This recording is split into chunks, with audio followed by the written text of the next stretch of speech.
آمادگی ها و تمرینات مشترک مربیان و ورزشکاران رشته موتای در ولایت بلخ برای شرکت در مسابقات ملی و بین المللی آغاز گردید. مسئولان فدراسیون موتای ولایت بلخ میگویند که این رقابت ها با هماهنگی ریاست عمومی المپیک، تربیت بدنی و ورزش کشور قرار است بزودی در شهر مزار شریف برگزار گردد و میزبان آن افغانستان خواهد بود. به گفته آنان، ورزشکاران بلخ این روزها تمرینات تکنیکی و برنامه‌های آمادگی خویش را به گونه منظم دنبال می‌کنند تا آمادگی کامل در این مسابقات حضور یابند.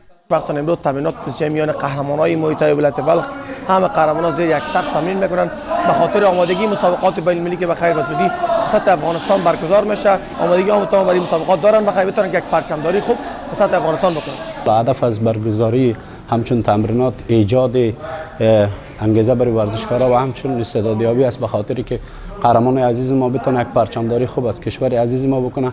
تحت نظر تمام اساتید مویتای ولایت بلخ، یعنی تحت نظر تمام فدراسیون مویتای که از رئیس از نماینده فدراسیون ما شروع تا معاون و تمام اساتید اینجا حضور دارند که تمام اساتید بالای ورزشکاران کار میکنن تا تمرین منظم‌تر، حرفه‌ای‌تر به خاطر مسابقات کشوری داشته باشند. در همین حال شماری از قهرمانان مویتای در ولایت بلخ نیز از برگزاری این مسابقات استقبال کرده و میگویند که تلاش خواهند کرد تا با کسب افتخارات نام افغانستان را در میدانهای بین‌المللی بلند نمایند. و قسمی که شما شاهد هستین تمرینات دست جمعی ما داریم که باعث اتحاد، باعث پیشرفت و همچنان انگیزه بیشتر برای جوانای ما میشه. میگه بس جای خوشی است که ما این دور مسابقات ان شاء الله در مزار شریف در پیش رو داریم.